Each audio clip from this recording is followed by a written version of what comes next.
Sa ngalan ng Ama, ng Anak, ng Espiritu Santo. Amen. Sumainyo ang Panginoon. At sumaiyo rin. Mga kapatid, upang maging marapat gumanap sa banal na pagdiriwang, pagsisihan natin ang ating mga kasalanan.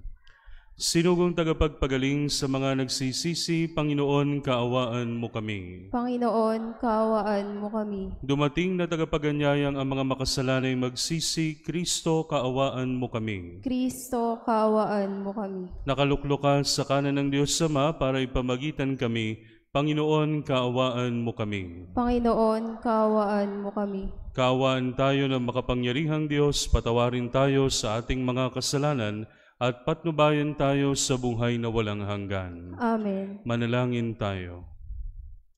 Ama naming makapangyarihan, minarapat mong mahayag ang iyong kadakilaan sa pagsilang ng mahal na Birhen para sa sanlibutan. Ang dakilang misteryong ito ng pagkakatawang tao ng anak mo ay mapag-ukulan nawa namin ng lubos na pananalig at maipagdiwang namin ang may di nagmamaliw na pag-ibig. Sa pamamagitan niya kasama ng Espiritu Santo, magpasawalang hanggan. Amen.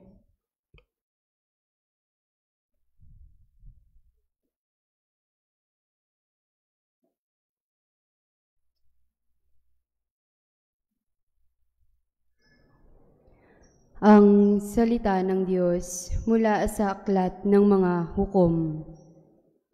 Noong mga araw na iyon, sa bayan ng Zora ay may isang lalaking Manoa ang pangalan, kabilang sa lipi ni Dan. Ang asawa niya ay hindi magkaanak.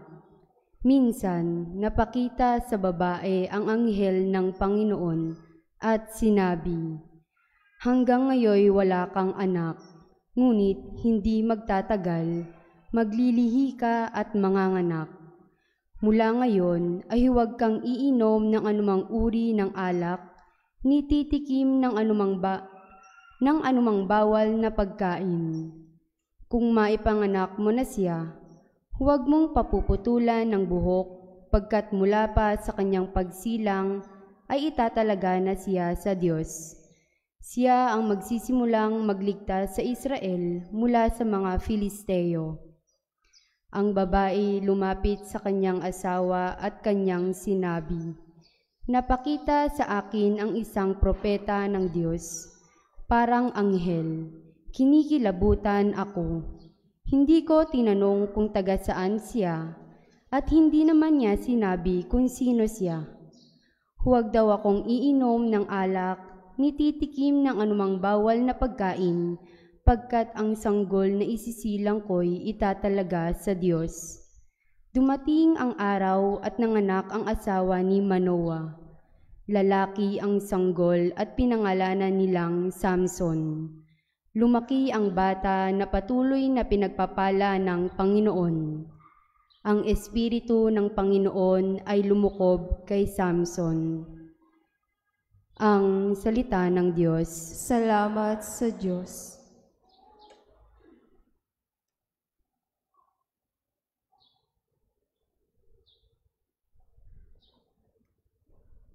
Lagi kong papupurihan ang iyong kapangyarihan. Lagi kong papupurihan ang iyong kapangyarihan. Ikaw nawa ang muog ko at ligtas na kakanlungan, matatag na kublihan ko at matibay na sanggalang. Sa lahat ng masasama, O Diyos, ako'y ipaglaban. Lagi kong papupurihan ang iyong kapangyarihan. Panginoon, sa iyo ko inilagak ang pag-asa. Maliit pang bata ako, sa iyo'y may tiwala na. Sa simula at mula pa, wala akong inasahang mag-iingat sa sarili, kundi tanging ikaw lamang. Lagi kong papupurihan ang iyong kapangyarihan. Pagkat ikaw, Panginoon, ay malakas at dakila. Ang taglay mong katangi ay ihahayag ko sa madla. Sa pulpa sa pagkabata, ako iyong tinuruan. Hanggang ngayon sinasambit ang gawa mong hinangaan. Lagi kong papupurihan ang iyong kapangyarihan.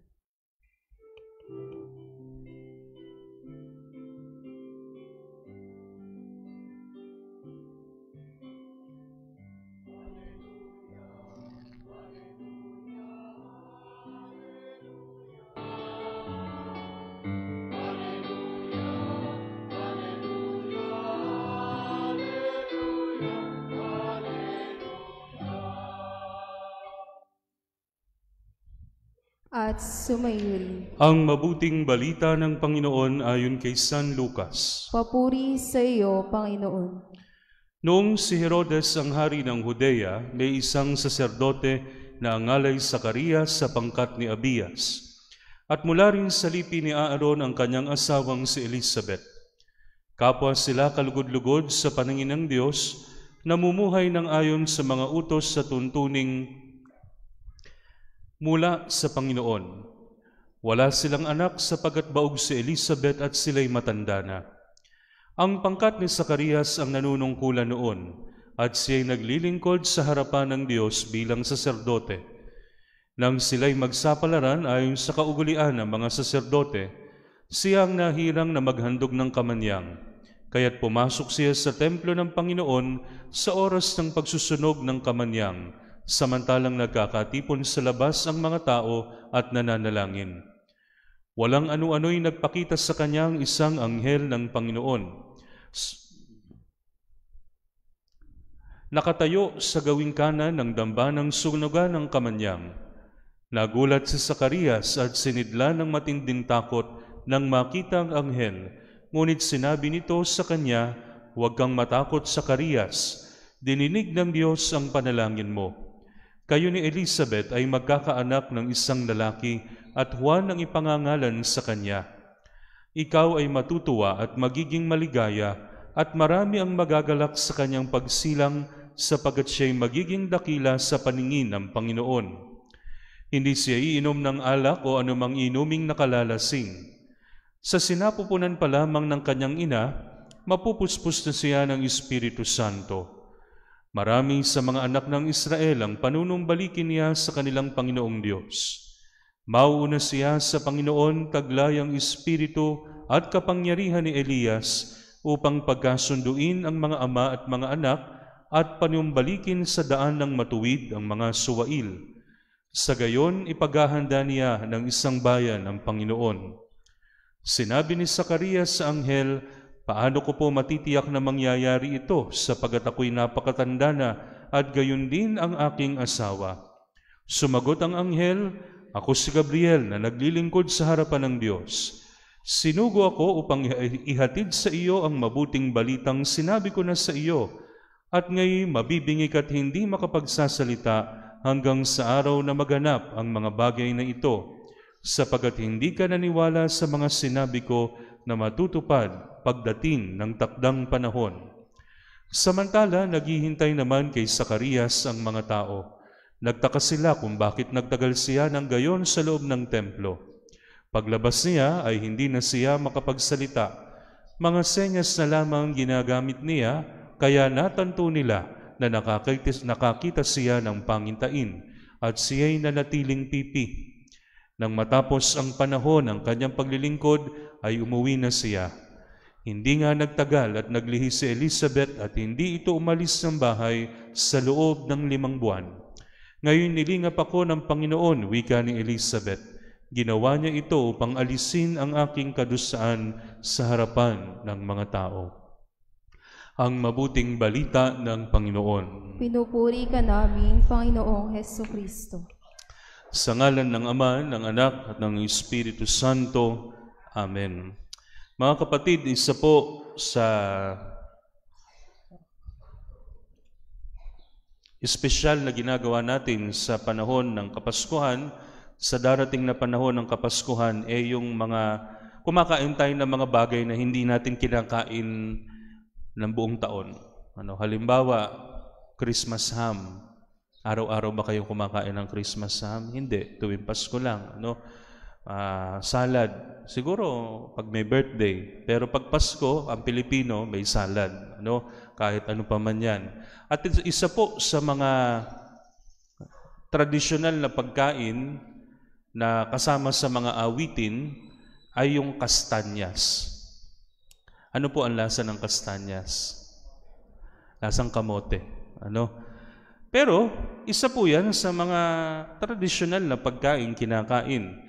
At meron pong kanta na English, si Nat King Cole, ang sabi po niya, meron pong kasama sa lyrics na chestnuts roasting on an open fire. Meron po akong isang nabasa na article o sa isang journal. Ang pamagat po ng article, The Miracle of the American Chestnut. Kasi American chestnut dahil yung si Nat King Cole ay isang Amerikano. Tsak po yung nag-compose ng kanta na yon, ang natikman itong uri ng chestnut na ito. Ngayon po mga kapatid, for more than 70 years, inakala po ng mga agriculturists at botanists na extinct na o wala na, patay na, nalipol na lahat ng puno ng American chestnut.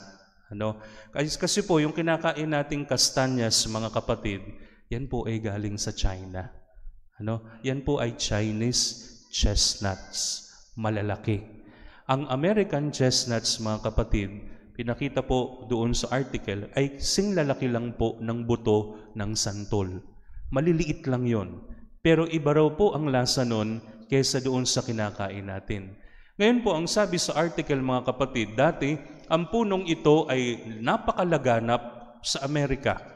Parang sa atin, puno ng mangga, puno ng kaimito, puno ng santol, nandyan lang sa bakuran. Kaya kung gusto nilang kumuha, magbubusa lang sila sa bahay nila, may makakain na sila. Pero isang araw, mga kapatid, may mga negosyante na nakaisip na, bakit tayo magtsatsaga dito sa mga maliliit na kastanyas na ito kung pwede naman tayong mag-importa ng mga puno sa China na malalaki ang bunga? Ngayon po mga kapatid, nung nag-importa sila before World War II, nag-importa sila ng mga puno galing sa China, pero hindi nila alam itong mga puno na ito ay may kasamang sakit na naka-infect doon sa mga puno na ito. Kaya sinasabi after World War II, nalipol na lahat ng kastanyas na native sa Amerika. Ngayon po mga kapatid, nawala na sila ng pag-asa. Kailan kaya natin makikita uli at matitikman itong kastanyas na ito? Inakala ng marami na ito'y patay na talaga. Sinubukan po ng mga siyentipiko na bumuhay mula sa ilang mga buto na natira. Ang ginagawa po nila, ini-injectan nila nung sakit. Hindi ba kapag ka po tayo ay magpapabakuna, ano isinasaksak sa inyo?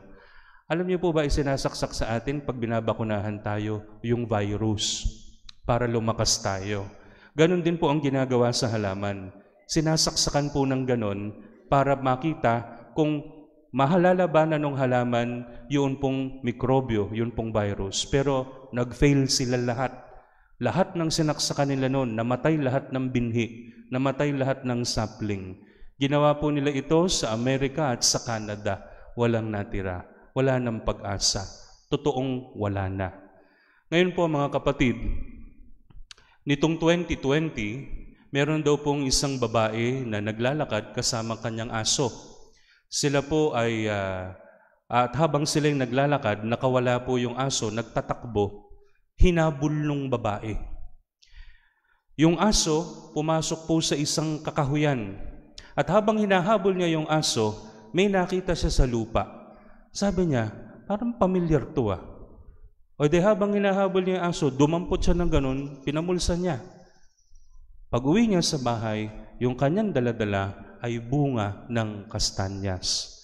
Ngayon po, ano itsura ng bunga ng kastanyas? Nakakita na kayo ng bunga ng atsuete. Hindi ba mabuhok? Parang ganun po. Pagbukas niyang ganun, nakita niya, hindi ito imported. Ito yung kastanyas namin dito sa Amerika. These are native chestnuts. So, nung pinost niya yung sa social media, naging viral sa agricultural community kasi inakala nila na matagal lang patay at extinct itong halaman na ito, pero meron palang nabuhay. At nung ito po ay pag-eksperimentuhan nila at sinaksakan nila ng sakit, hindi po na-apektuhan. So yung akala nila wala na, meron palang natira. At yung natira, sa lahat ng effort ng mga scientists, wala silang nagawa.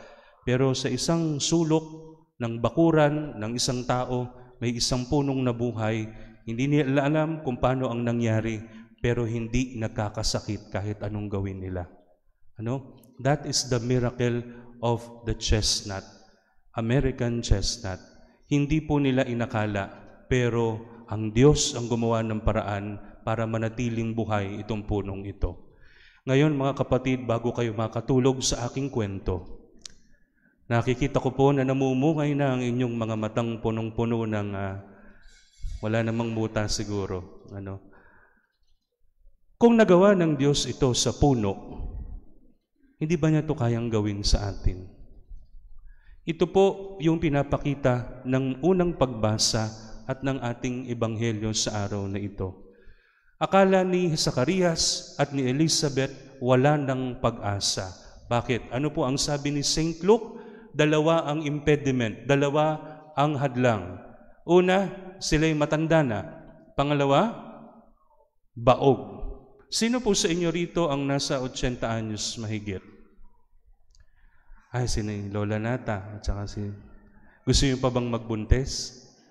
Kasi si Santa Elizabeth, ganyan ang edad nung siya'y nagbuntis.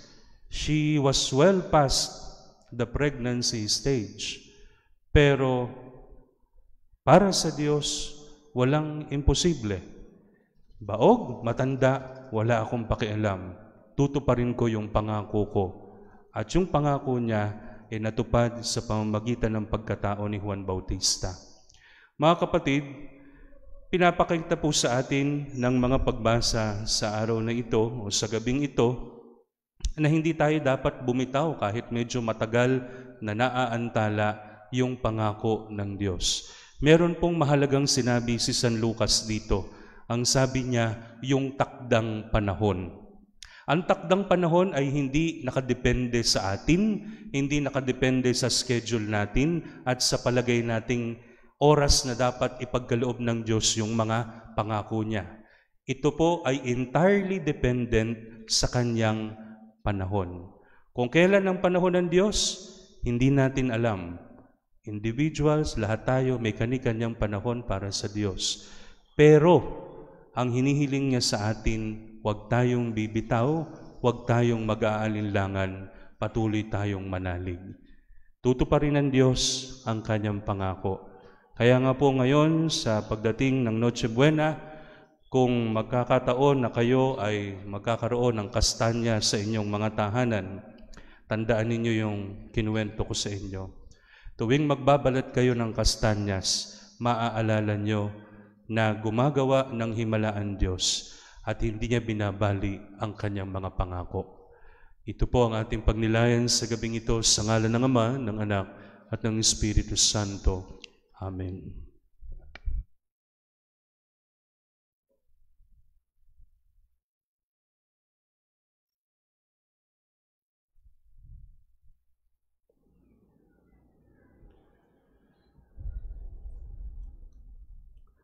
Sa takdang panahon, ibinibigay ng Diyos ang makabubuti sa kanyang bayan. May pagtitiwala nating isamo kayo, Diyos ng katuparan, pagpalain mo kami. Diyos ng katuparan, pagpalain mo kami. Sa gitna ng kawalan, ng katiyakan at kahinaan, magtiwala nawa sa Diyos ang simbahan. Manalangin tayo sa Panginoon. Diyos ng katuparan, pagpalain mo kami. Tulad ni Zacarias at Elizabeth, makita nawa sa mga magulang ang katatagan at pag-asa ng mga nananalig sa Diyos. Manalangin tayo sa Panginoon. Diyos ng katuparan, pagpalain mo kami. Sa mga kabataan, maranasan nawa nila ang Diyos sa panahon ng pag-aalinlangan at pagkalito. Manalangin tayo sa Panginoon. Diyos ng katuparan, pagpalain mo kami. Kagalingan para sa mga may sakit at kapanatagan sa mga nasa bingit ng kamatayan. Manalangin tayo sa Panginoon. Diyos ng katuparan, pagpalain mo kami. Tanggapin nawa ng mga namayapa ang kagalakan ng kaharian ng Diyos. Manalangin tayo sa Panginoon. Diyos ng katuparan, pagpalain mo kami. Amang maawain, mapuno nawa ng sigla at kagalakan ang aming paghihintay sa aming tagapagligtas na si Jesucristong aming Panginoon, magpasawalang hanggan. Amen.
Manalangin kayo mga kapatid upang ang paghahain natin ay kalugdan ng Diyos amang makapangyarihan. Tanggapin nawa ng Panginoon itong paghahain sa iyong mga kamay, sa kapurihan niya at karangalan, sa ating kapakinabangan at sa buong sambayan niyang banal.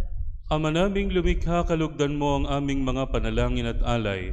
Sa anumang kakulangan ng aming abang nakayanan, naway ang pag-ibig mo ang magbigay kapupunan. Sa pamamagitan ni Jesucristo, kasama ng Espiritu Santo, magpasawalang hanggan. Amen. Sumainyo ang Panginoon. At sumainyo rin. Itaas sa Diyos ang inyong puso at diwa. Tinaas na namin sa Panginoon. Pasalamatan natin ang Panginoong ating Diyos. Marapat na siya ay pasalamatan.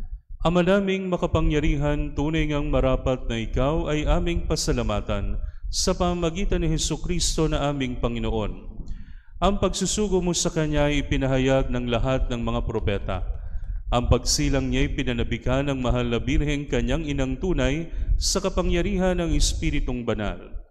Ang pagdating niya ay inilahad ni San Juan Bautista sa kanyang pagbibinyag. Ngayong pinaghahandaan namin ang maligayang araw ng kanyang pagsilang, kami nananabik at nananalangin lubos na makaharap sa kanyang kadakilaan. Kaya kaisa ng mga anghel na nagsisiawit ng papuri sa iyo nang walang humpay sa kalangitan, kami nagbubunyi sa iyong kadakilaan.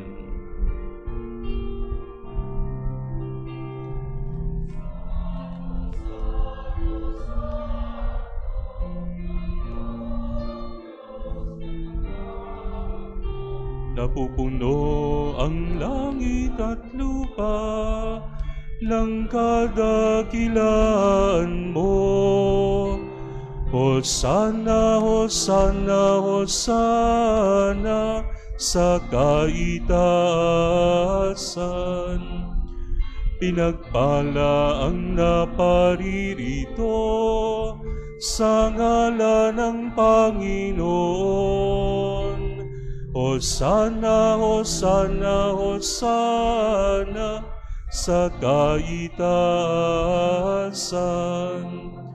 Hosana, Hosana, Hosana sa kaitaasan. Ama naming banal, ikaw ang bukal ng tanang kabanalan. Kahit sa pamamagitan ng iyong Espiritu, gawin mong banal ang mga kaloob na ito upang para sa aming maging katawan at dugo ng aming Panginoong Hesukristo. Bago niya pinagtiis ang kusang loob na maging handog, hinawakan niya ang tinapay, pinasalamatan kanya, pinaghati-hati niya iyon, iniabot sa kanyang mga alagad at sinabi, "Tanggapin ninyong lahat ito at kanin, ito ang aking katawan na inahahandog para sa inyo."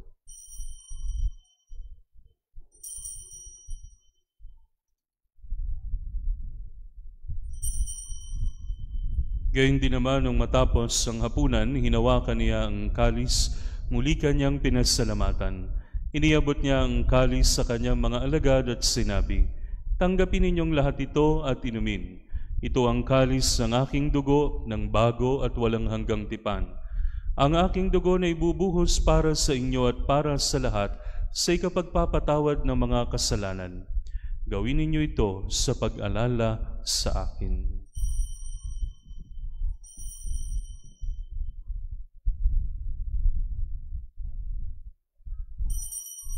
Ipagbunyi natin ang misteryo ng pananampalataya. Si Kristo'y namatay, si Kristo'y nabuhay, si Kristo'y babalik sa wakas ng panahon.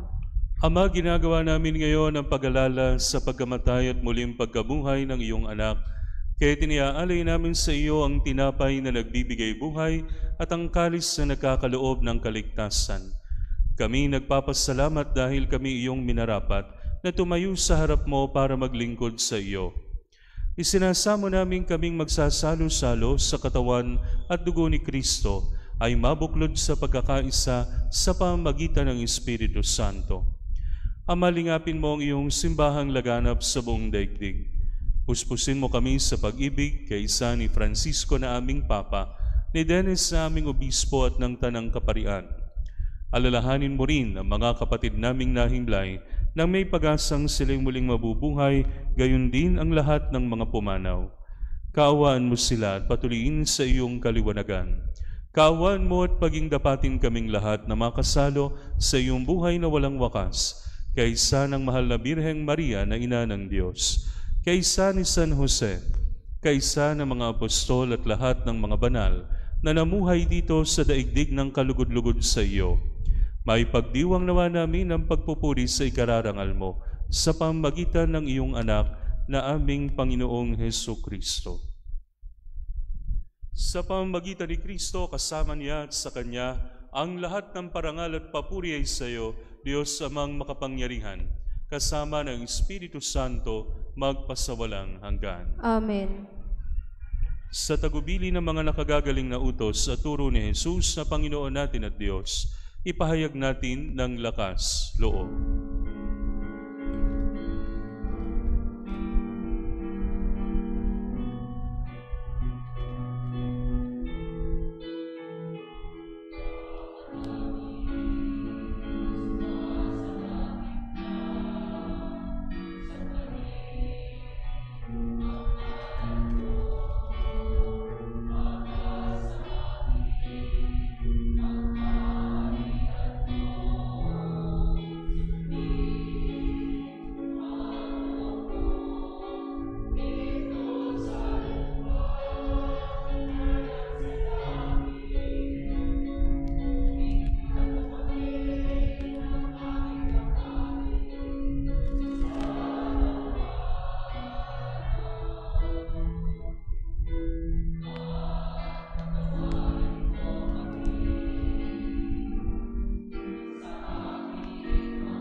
Hinihiling namin kami, Diyos, sa lahat ng masama, pagkalooban ng kapayapaan araw-araw, iligtas sa kasalanan at ilayo sa lahat ng kapahamakan, samantalang aming pinananabikan ng dakilang araw ng pagpapahayag ng tagapagligtas naming si Hesu Kristo. Sapagkat iyo ang kaharian at ang kapangyarihan at ang kapurihan magpakailanman. Amen. Panginoong Hesu Kristo, sinabi mo sa iyong mga apostol, kapayapaan ang iniiwan ko sa inyo, ang aking kapayapaan ang binibigay ko sa inyo.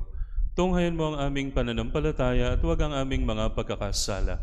Pagkalooban mo kami ng kapayapaan at pagkakaisa ayon sa iyong kalooban, kasama ng Espiritu Santo, magpasawalang hanggan. Amen. Ang kapayapaan ng Panginoon ay laging sumainyo. At sumainyo rin. Magbigayan kayo ng kapayapaan sa isa't isa. Peace be.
Ito ang kordero ng Diyos, ito ang nag-aalis ng mga kasalanan ng sanlibutan. Mapalad ang mga inaanyayahan sa kanyang banal na piging. Panginoon, hindi ako karapat-dapat na magpatuloy sa iyo, ngunit sa isang salita mo lamang ay gagaling na ako.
Manalangin tayo.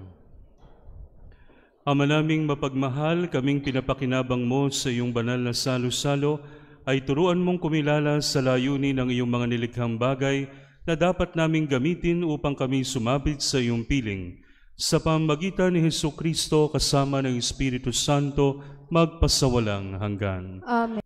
Sumainyo ang Panginoon At sumayo rin. at pagpalain kayo ng makapangyarihang Diyos Ama, Anak at Espiritu Santo. Amen. Na ialay ng banal na misa, humayo kayong taglay ang kapayapaan ni Kristo. Salamat sa Diyos. Ilan lamang pong paalala, kapag ka po natapos na ang misa at kinakanta po yun pong recessional song, yun pong palabas kami, hindi po man na tayo agad luluhod. Hintayin nyo pong matapos, yun pong awitin, saka po luluhod para sa panalangin kay San Miguel. Salamat po.